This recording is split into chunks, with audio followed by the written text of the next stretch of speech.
The South Pacific Islands of New Zealand. They're wild, remote, and a metropolis for the planet's most iconic water birds, penguins. Nearly half the world's 18 penguin species live or breed here, the land where their ancestors first appeared 55 million years ago. Over time, human presence and a range of predators have caused huge declines in their populations, while the birds cope as cleverly as they can. These are the stories of their most tenacious survivors.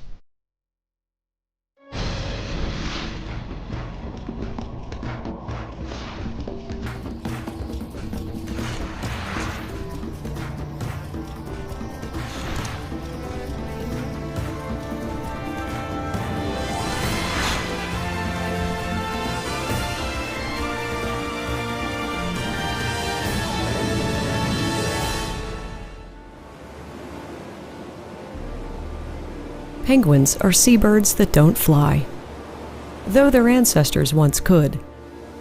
Today, they're at home on land or sea, where they come to feed. And it's here that they face some of their biggest natural threats: predators like marine mammals or large seagulls.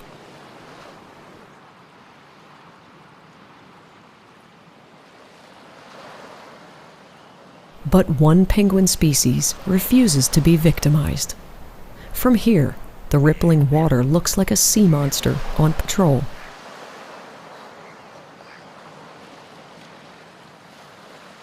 But it's a cluster of penguins closing in on the shoreline. A cloak of darkness is its preferred line of defense against ambush.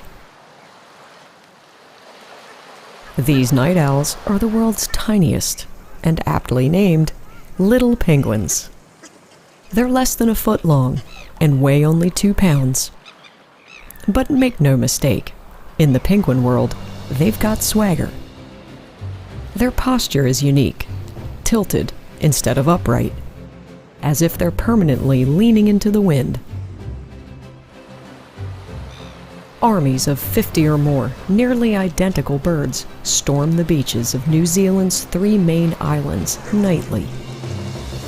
Then march inland in precise formation. These little guys are true survivors, nearly 1 million strong in New Zealand and Australia, where they're also known as fairy penguins.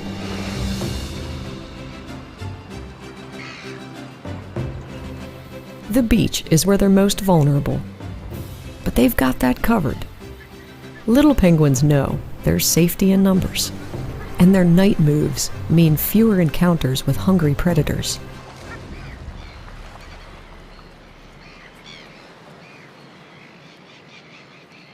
In water, these birds are expert swimmers on their own chase for prey, like squid, small fish, and crustaceans. But their forward-sloping bodies make simple rock hopping an almost unnatural challenge.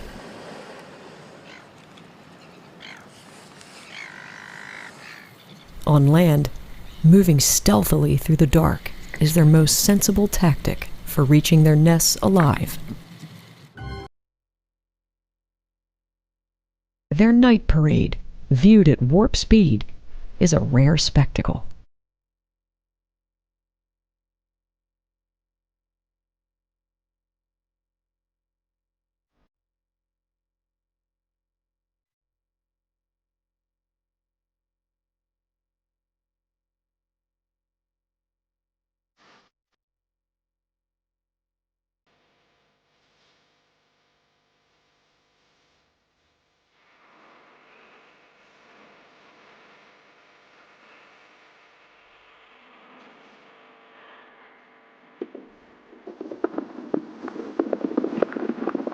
With the obstacle course now behind them, it's a race uphill to their nests.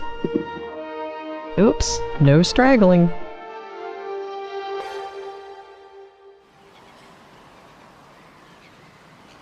Keeping a low profile is key, leading to some creative choices in real estate. Traditional nests are hidden in rock crevices or underground burrows, and in more urban settings, under buildings or stacks of timber. Little penguins lay a clutch of 2 eggs. Hatchlings are fed and guarded by both parents. They grow and fledge quickly. At 8 weeks, they're independent. Under their parents' roof, the chicks aren't shy about begging for food. In years of plenty, many nesting pairs can raise 2 clutches to adulthood. This high fertility rate is another reason for the species' success.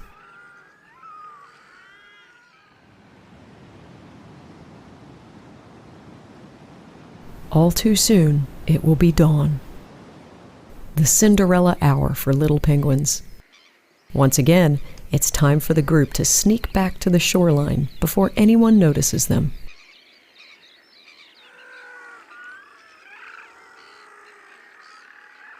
Among the parents, there's always an early bird. But soon, they'll all head out to hunt for food.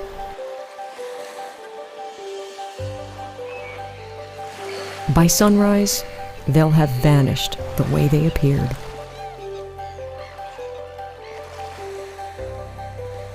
Little penguins are small, but deceptively mighty.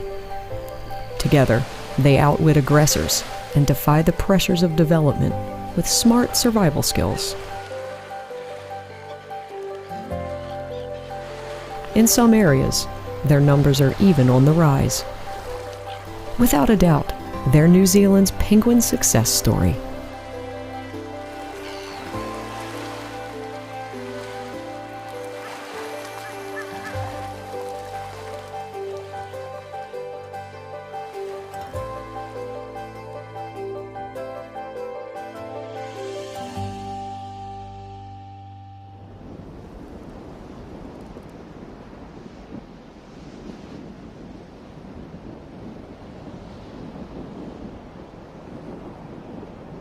Few penguins today are faring quite as well as the little penguin. But no species has been as hard hit in recent decades as the bird that's in every way its opposite. This lone penguin lands defiantly on the beach in broad daylight. It's a large, 2-foot-tall bird, more than double the size of the little penguin, and 5 times its weight, over 10 pounds. It's a yellow-eyed penguin, named for its distinctive yellow iris and striped headband. It's the least social of all penguins, and also one of the world's rarest. This solitary bird, found on the coasts of islands across New Zealand, is endangered.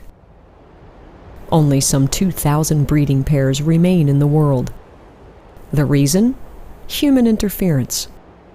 From habitat destruction to overfishing and ecotourism.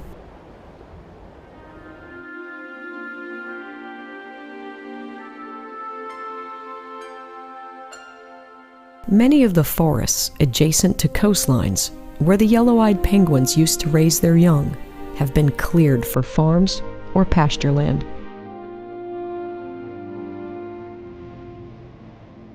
Secluded shrubland and forest once provided better security for their nests.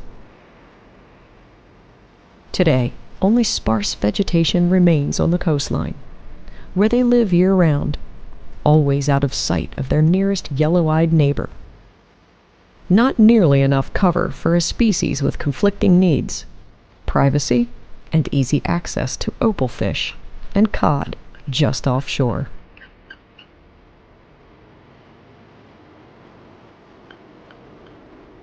For the first 6 weeks of their lives, the parents take turns guarding the chicks and foraging for food.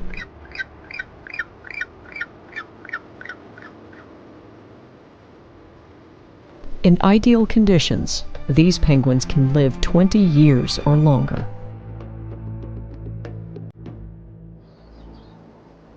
But humans have put other huge obstacles in their path. Non-native mammal predators are among the worst. Pet dogs, wildcats, and weasels all take a heavy toll on the penguins. The simple stress of a dog attack can be lethal to otherwise unharmed chicks.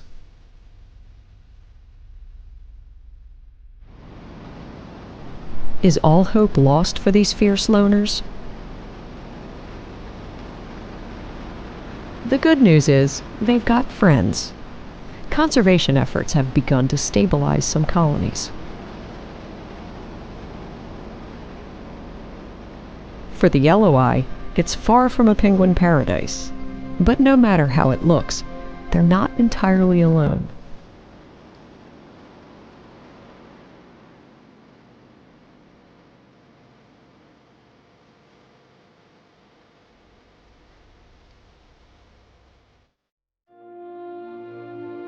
The Southern Alps rise on the other side of South Island, surrounded by cliffs and narrow inlets, carved ages ago by retreating glaciers.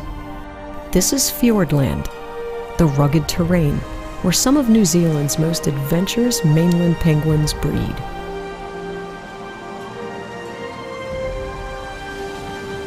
It's August, the middle of winter in the Southern Hemisphere. Icy seas pound the coastline, defying one surfer's attempts to land.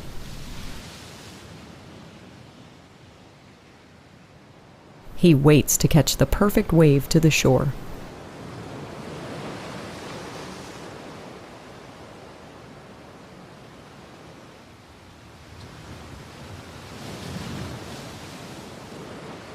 His style is lacking in finesse, but like any good athlete, he's not a quitter.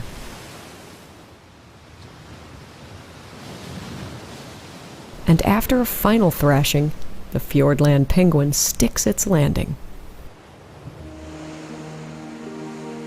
Fiordland penguins spend the summer and fall in the Antarctic Ocean, then come ashore in winter to raise their young. These laid-back looking birds stand almost 2 feet tall.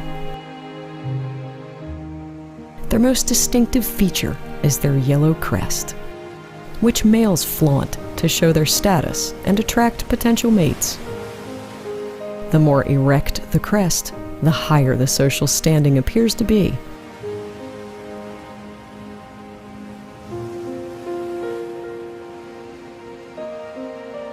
There's no time to hang out. These are men on a mission.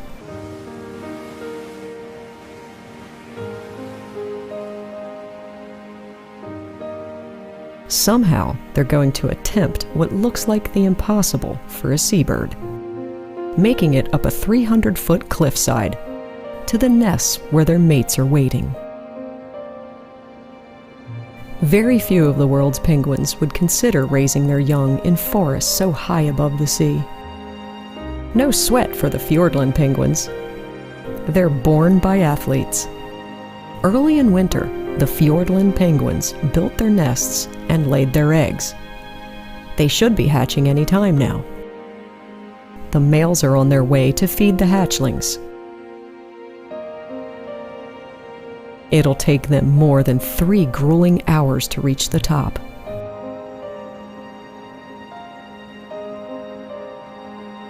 And if they hurry, they may get there in time to see their eggs hatch.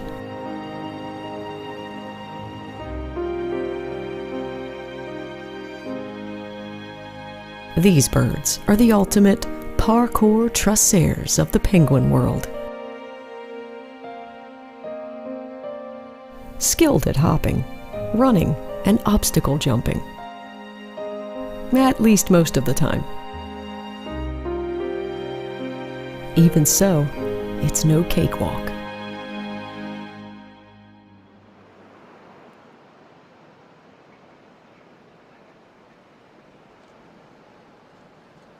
The males are returning from 2 weeks at sea.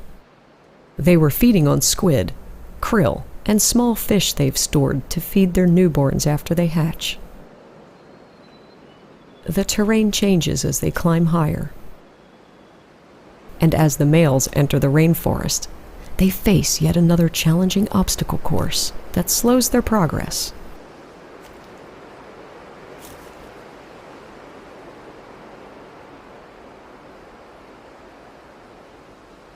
But where there's a will, there's a way.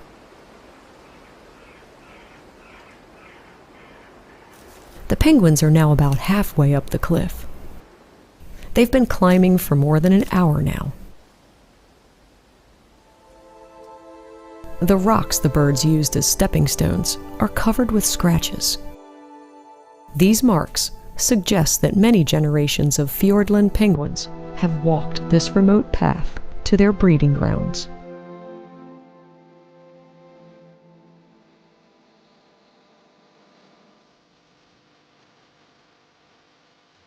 An enduring sign of their determination to survive.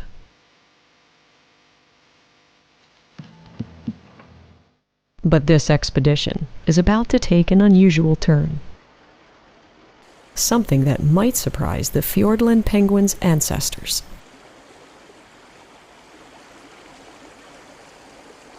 In the wake of any downpours, the rivers in these forests rise and swell. Strangely, one of the returning males decides to take the plunge. With their flipper wings and waterproof coats of dense feathers, penguins are expert ocean swimmers. But freshwater? This is behavior rarely witnessed in the penguin world.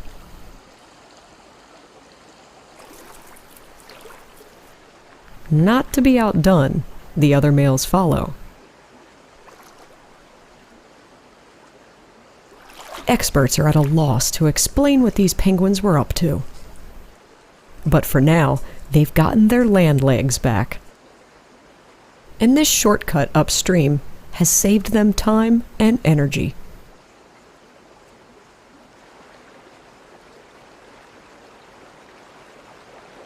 Every minute counts when you're about to have a full nest.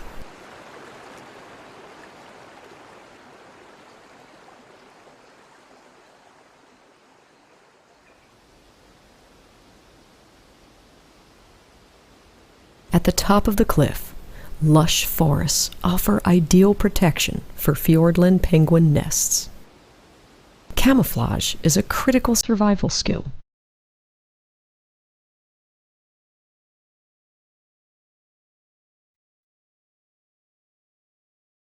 The Fiordlands build their nests in rock crevices or tree cavities. It's the perfect shelter from the wind, rainstorms, and predators.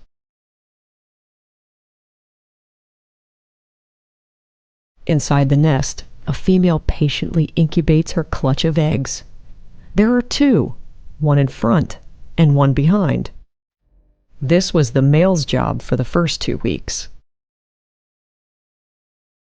The mother took over once her mate left to go fishing.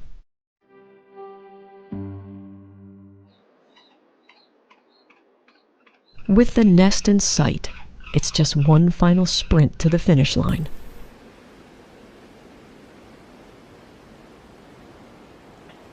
And the long uphill trek is over. Homecoming is celebrated with cries that echo through the forest.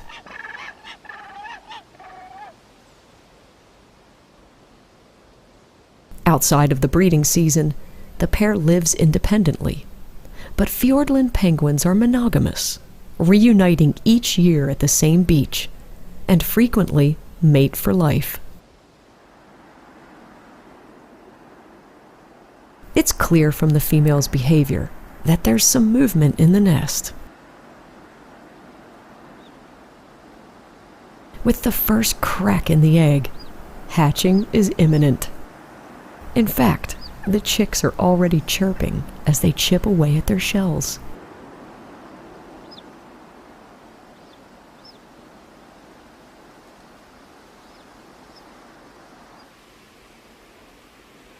After a while, the male slips away from the nest. Where could he possibly be off to so soon? A while later, he returns with some twigs. Turns out, it's never too early for home repair.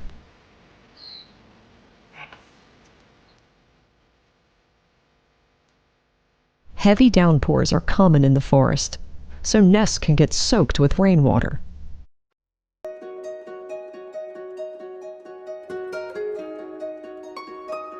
The pair works steadily to raise the height of the nest, reinforcing it to keep it as dry and secure as possible.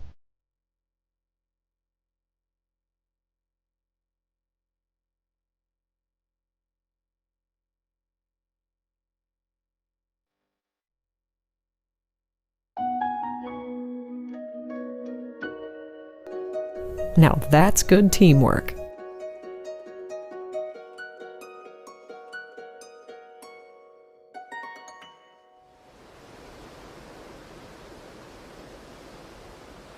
The new day has brought new life to the rainforest. 2 Fiordland penguin chicks.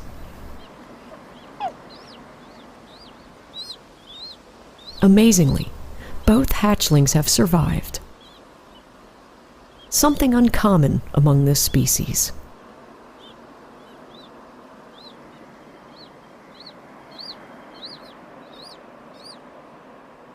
Now it's the father's job to feed them.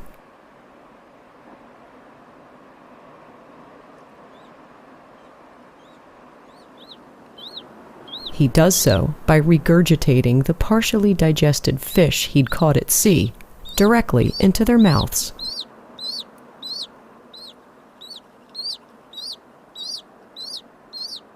The male will take on parenting duties for the next 3 weeks as he broods them, while going without food himself. During this period, he'll lose 30% of his body weight.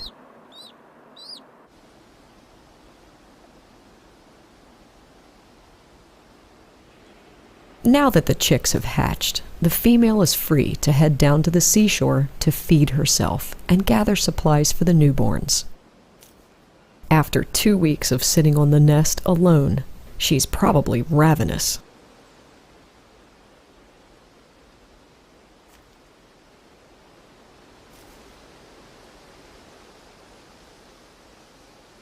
But with short legs and a low center of gravity, it's hard to move like an athlete down this steep slope.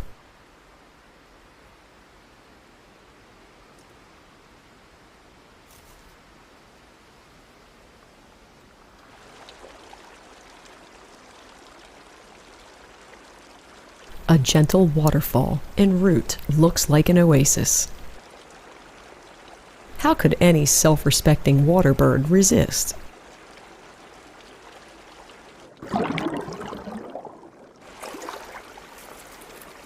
With her newborns now under her mate's wing, a bath must feel like a well-deserved indulgence. Life is good.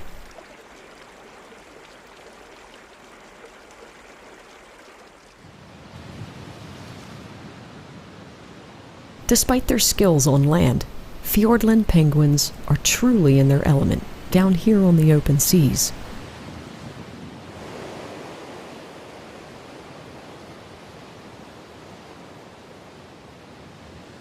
And by now, these females can almost taste the seafood.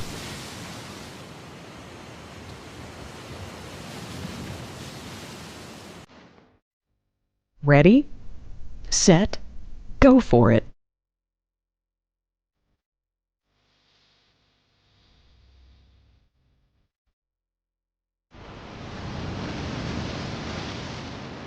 The ancestors of these seabirds evolved into powerful swimmers and divers to access a wider food supply.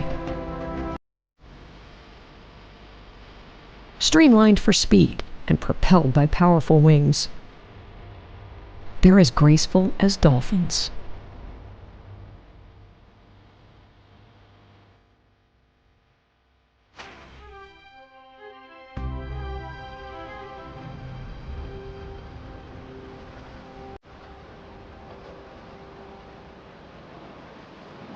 This is a spot where a cold, nutrient-rich ocean current converges with a warm one.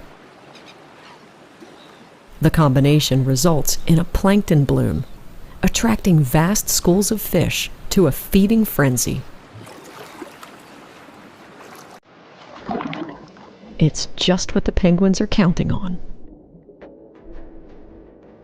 Penguins are said to veer when they catch prey, but it's hard to tell what the Fiordland females are chasing today.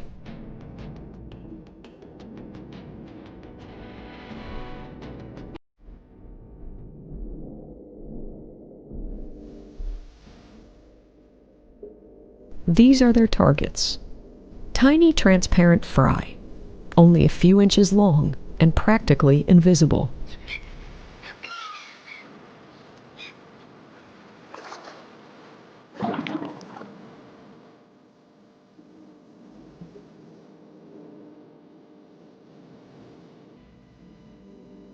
The females fly through the sea, veering right and left, eating their fill and more. After all, they have newborns to feed.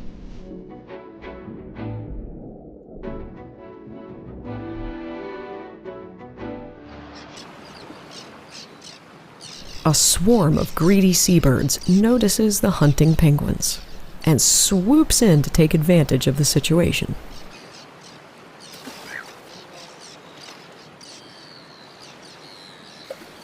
They're after the fry that have escaped to the surface.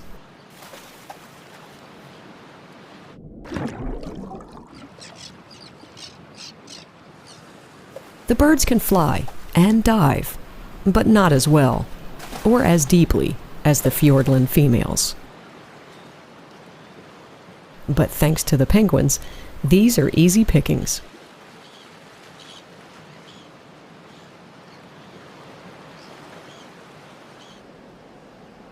After a successful morning at sea, a female hikes back up to the nest with her catch.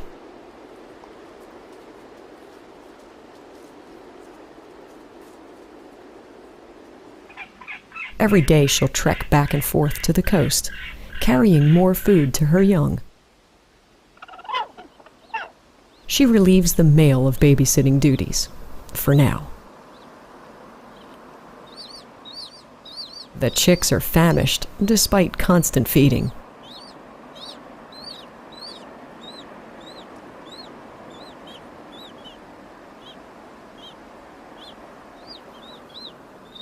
One even begs his mother for a second helping.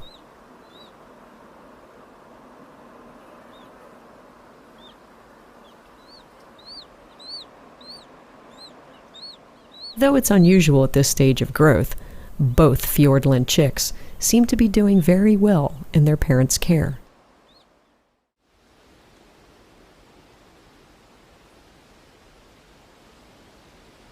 All too soon, the nest comes face to face with the inevitable.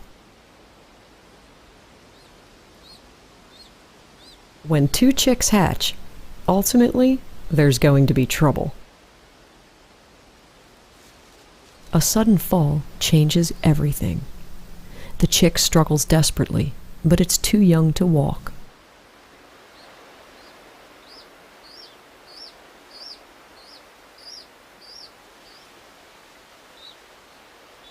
It's hard to imagine why such an attentive parent would ignore the cries of its offspring. But the adult fails to act.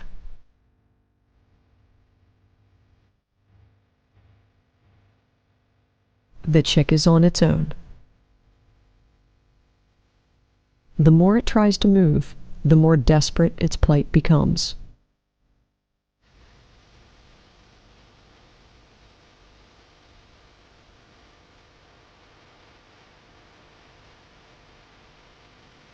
"10 minutes pass. The chick can't maintain its body temperature outside the nest, and it's too late now for assistance. There's only one possible outcome. Why one chick was left to perish is puzzling.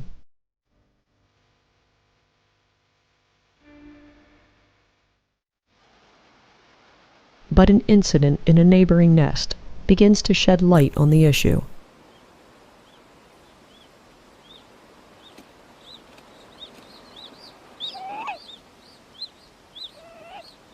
It's feeding time, and it's obvious that one chick already towers over the other.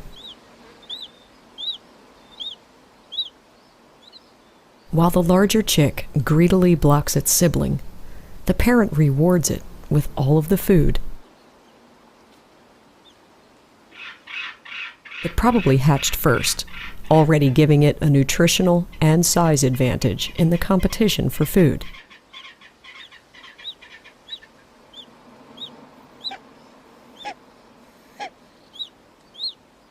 It's not long until the penguin siblings become rivals,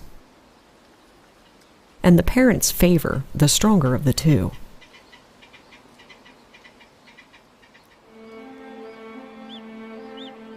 Fiordland penguins are known as obligate brood reducers. They lay 2 eggs, but never intend to rear more than 1 chick to adulthood.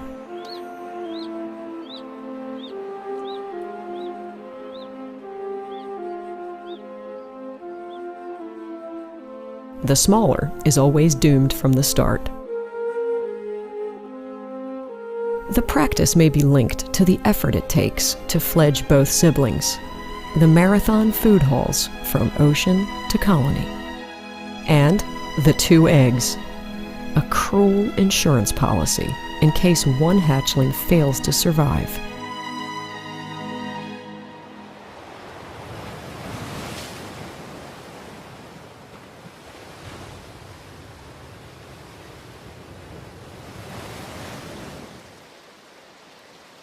It's now mid-October in the Fiordland penguin colony. The chicks are 2 months old. They venture boldly out of their nests, but are not yet independent.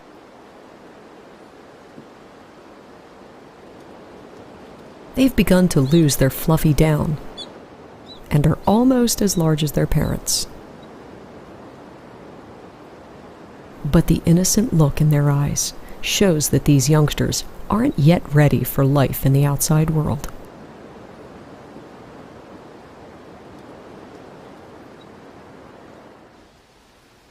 The parents return from yet another trip to the sea. By now, the chicks know exactly what to expect. They beg noisily for the next banquet.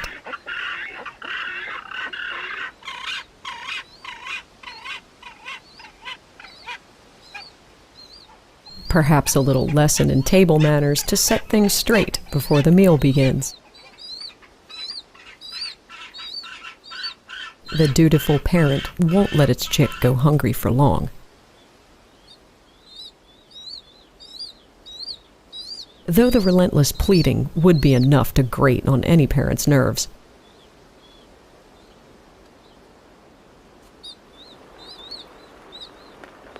In fact, there seems to be a general shift in the parents' behavior here regarding their youngsters' demands. No matter how long and hard a chick pesters an adult, it's now met with a blank stare. Or ignored altogether.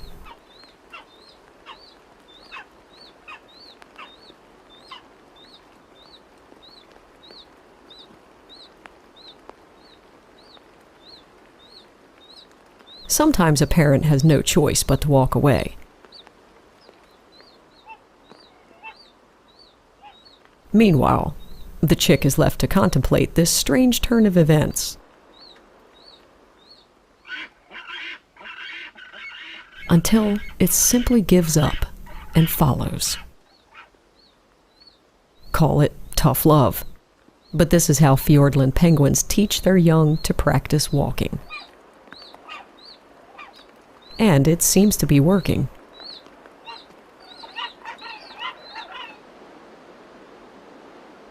They've traveled about 15 feet from the nest, and someone's built a little more confidence, earning some encouraging praise. The parents gradually increase the distance of these practice walks, allowing the chicks to build stamina and muscle tone for the long treks ahead.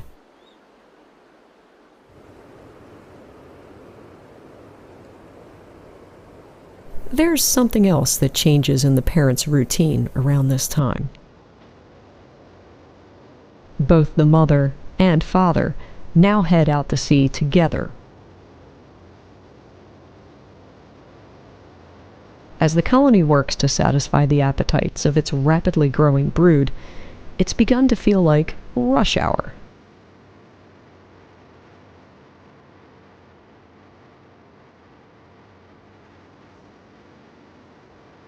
A moment of hesitation can cause a traffic jam. And then it's stop and go.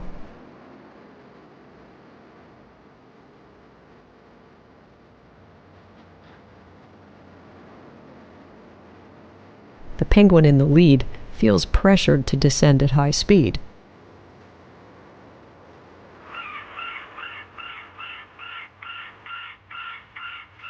But without sufficient control, this can lead to some nasty collisions.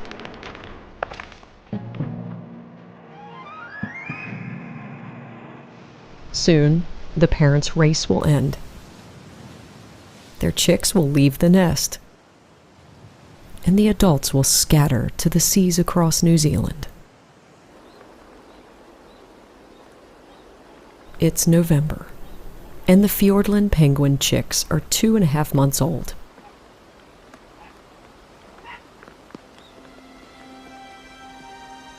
The fluffy down is gone, and they no longer look like babies.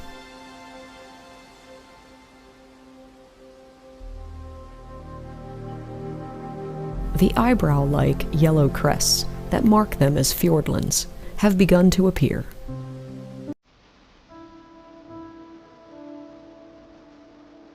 Their gait is a bit smoother.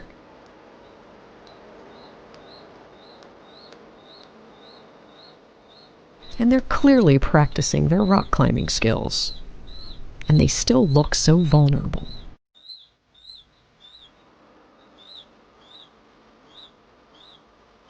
Are they really ready to make it on their own?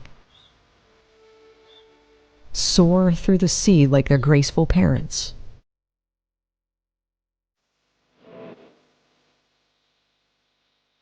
They've begun to flap their wings like the ocean athletes they'll become.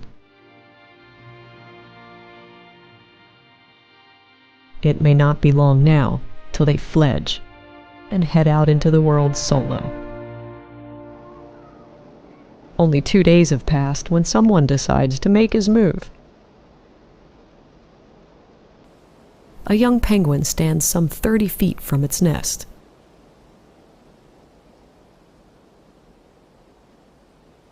He's mature physically. But has he mastered the skills to be fully on his own? There's only one way to find out.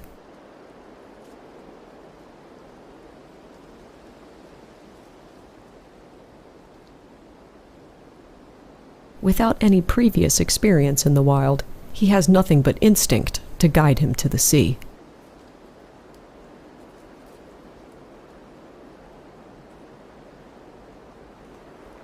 Fiordland penguins are known for their timidity, so it's no surprise he may be having second thoughts.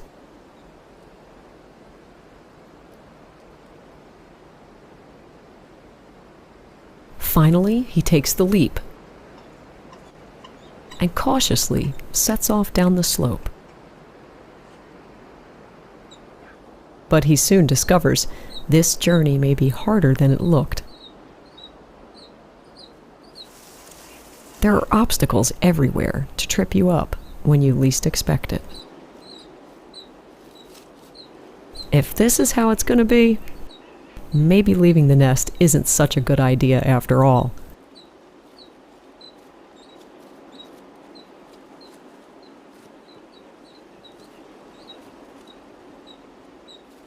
He quickly gives up and walks home.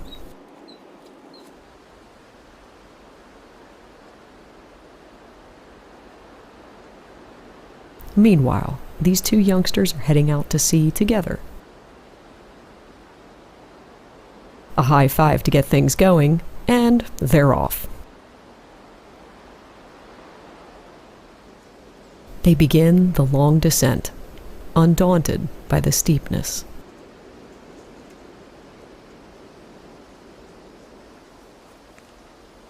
It's a game of follow the leader.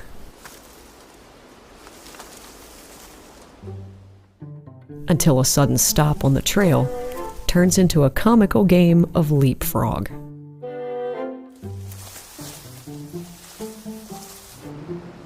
The youngsters are excellent traveling companions.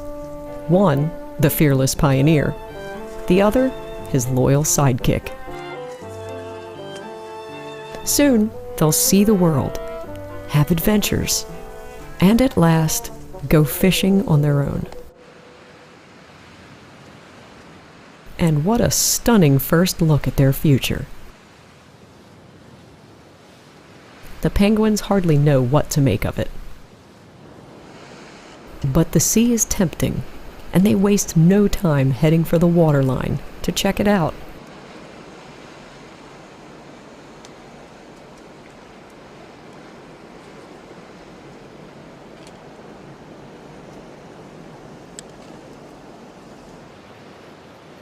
Nearby, one of the other early birds emerges from the brush.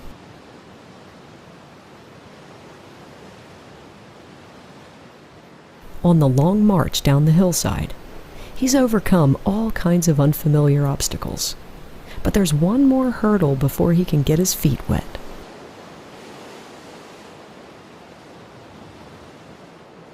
The kind that will ultimately help turn him into the all-terrain athlete he's destined to become. He leans in and goes for it.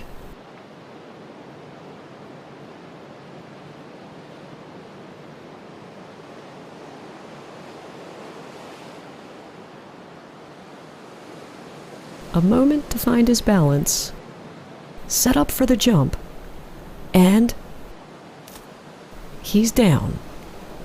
Now what? Out of the blue, an adult appears. It takes stock of the situation, curious to see what will happen next.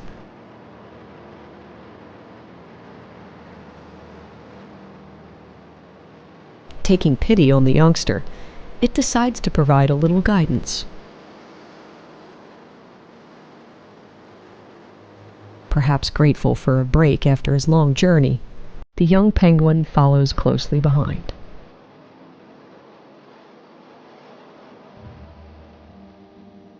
This adult is not his parent, just a fellow Fiordland penguin doing a good deed. But down here, the surf packs a punch, delivering its own lesson in survival. Expect the unexpected.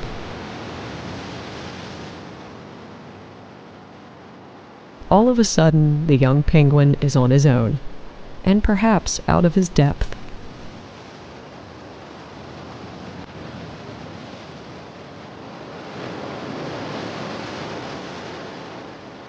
But this saltwater baptism doesn't faze him. Without any swimming experience, he's already getting the hang of it.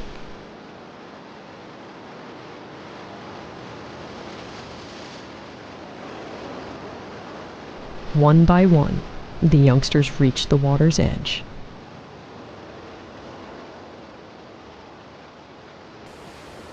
But if there's any hesitation about taking the plunge, there won't be for long.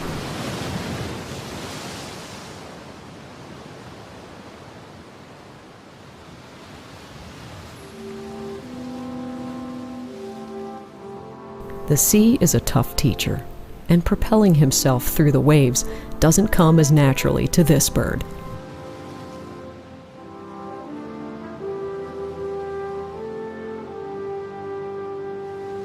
Through trial and error, his skills will improve, and life at sea will be the world he knows best.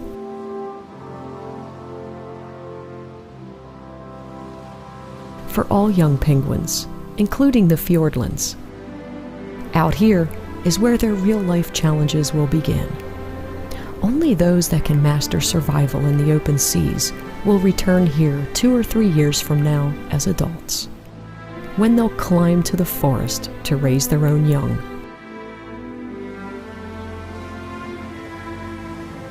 The New Zealand shores are penguins' ancestral home, the place where thousands return each year, defying all threats to their survival. They succeeded by traveling together in the dark of night.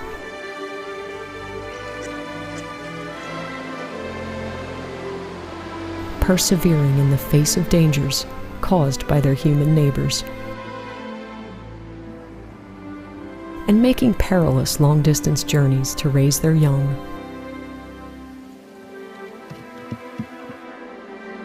After millions of years here, they will not be stopped. Instinct tells them to return, so that future generations may someday join the parade.